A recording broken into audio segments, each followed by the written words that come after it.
So today we are going to be looking at who governs clean sport, your responsibilities as an athlete, the prohibited list, what that is, the testing procedure and what to expect as an athlete, and finally, the anti-doping rule violations.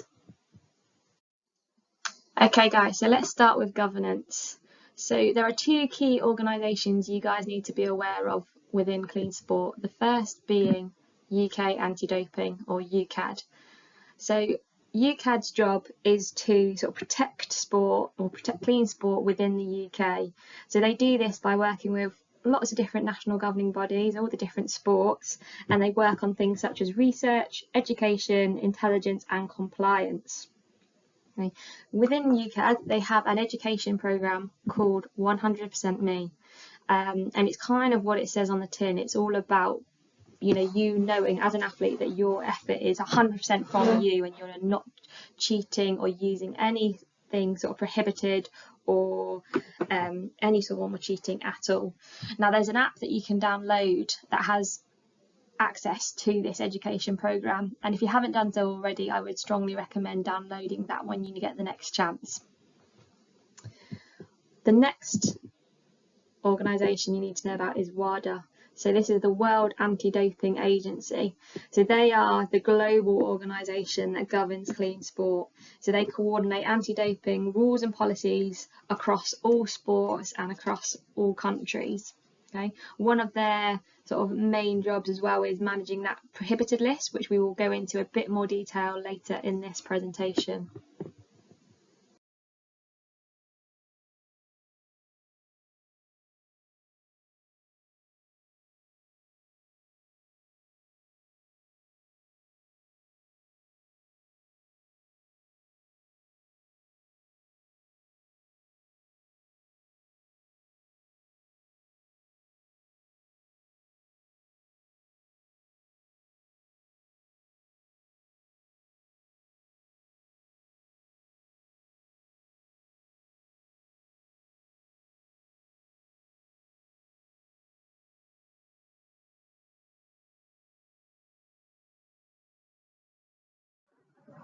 Okay, so we know that we're responsible for what we put in our body, but how do we know what to actually take?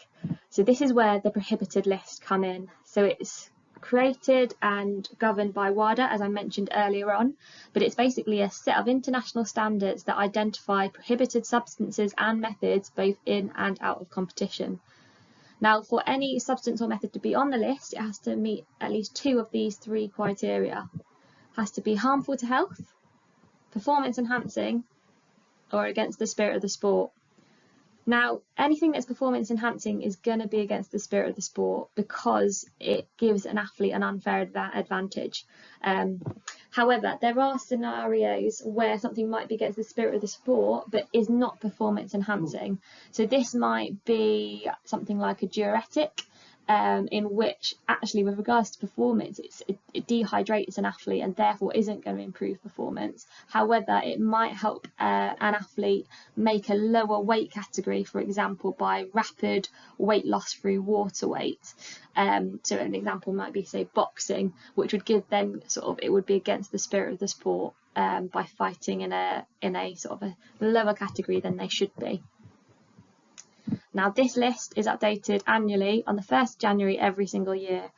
This doesn't mean that other changes won't come in throughout the year, but you know that on the 1st January it's going to be updated. So as an athlete, you should always make sure that you update yourself at the beginning of the year.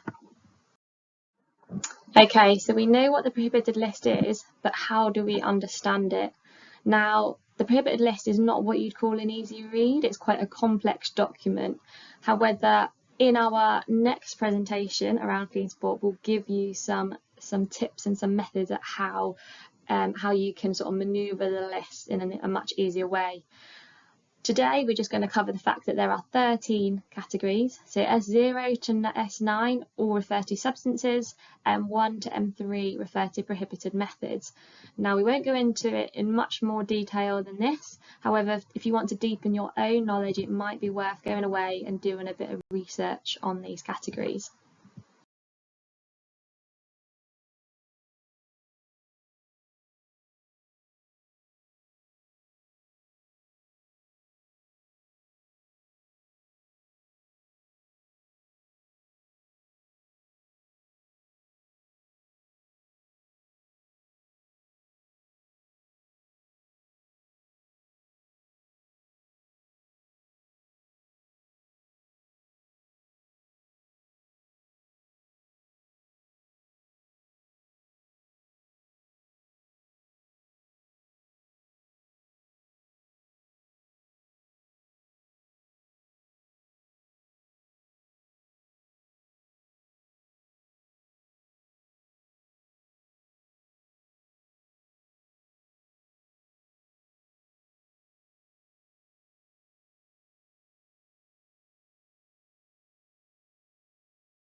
Okay, so let's look at add-ins in a little bit more detail. Whilst we say any time, realistically, you are going to be tested between the hours of 6 a.m. and 11 p.m. because that is in the time span in which Adams operates. Key thing there is that they are not going to come and wake you up in the middle of the night to be tested, because ultimately, as an athlete, you don't want your sleep and recovery impacted. Okay. It's really important that you keep your whereabouts up to date if you are in that national registered testing pool, and it's really easy to do. You can update your whereabouts right up until 1 minute before your slot starts. So if you've forgotten and you're somewhere else, okay, it's really easy to do. You can do it via the Athlete Central app. You can do it by phone, text, or email. So there's really no excuse for missing a test. And this, as an athlete, is really important because if you get 3 missed tests within a year's span, you will get a ban. Okay, even if you don't test positive, you will receive a ban. Okay, and there have been lots of examples over the years in which athletes have got this wrong. So you might recognise this athlete here. It is Christina Horrigu. Okay, she was the Olympic, World and Commonwealth champion. Okay, so she's a fantastic athlete. But back in 2005 and 6, she missed three tests, and therefore she got a 1-year ban. So it's important to know that no one is exempt from this. Okay, let's go over the testing procedure and what to expect as an athlete. The first step is notification. So either a chaperone or doping control officer will notify you that you have been selected for testing. Okay? From that point, it is your responsibility to stay in sight of that chaperone. Okay?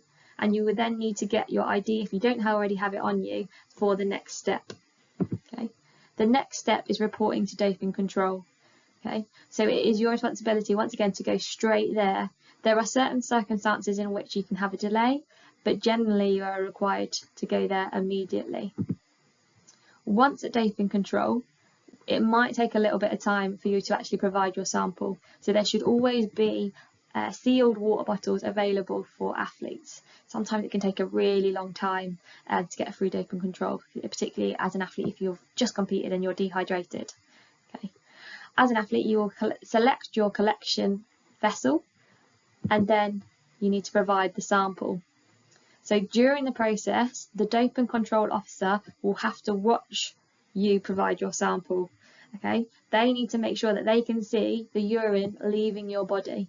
Therefore, in general, you'll have to bring your t-shirt right up to your midriff, to your tummy, and if you've got trousers on or the likes, they have to go right down to the knee. They need to be able to see that the urine actually leaves your body and no foul play is going on.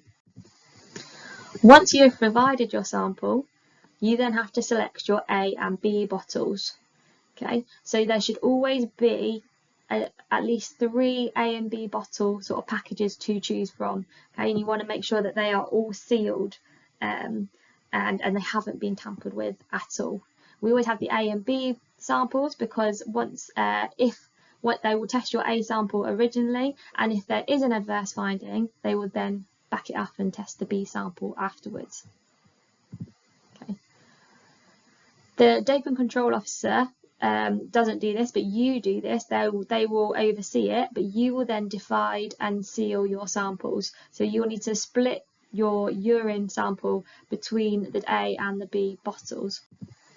During the test, you have to provide a minimum of 90 millilitres of urine. If you can't provide that in one go, that's fine. We'll just wait until you need to go again, effectively. Okay. After you've provided your samples and split them between the A and B bottles, the doping control officer will test the suitability of that sample. So basically, they need to check that the sample is not too dilute, because if it's too dilute, it won't effectively show everything it needs to. Okay. Once that has happened, the recording happens. So you have to fill out the doping control forms.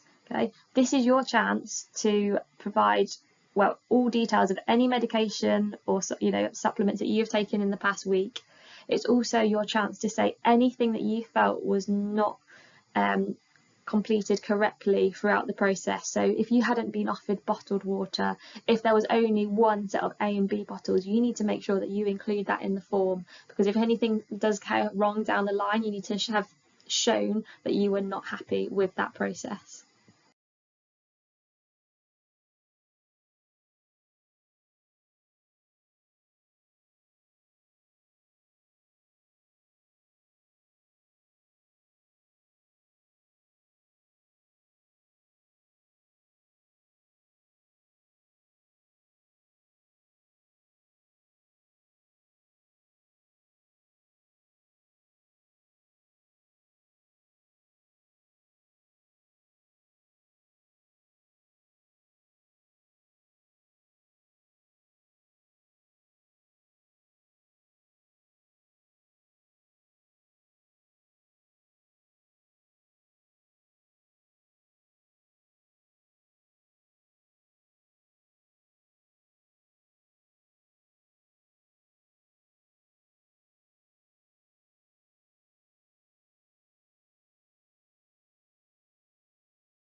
Okay, we are at the end of this presentation now. So to summarise, you should now know who governs the clean sport, your responsibilities as an athlete, what the prohibited list is, how testing is conducted and what to expect, and what the 11 anti-doping rule violations are. Thank you for listening.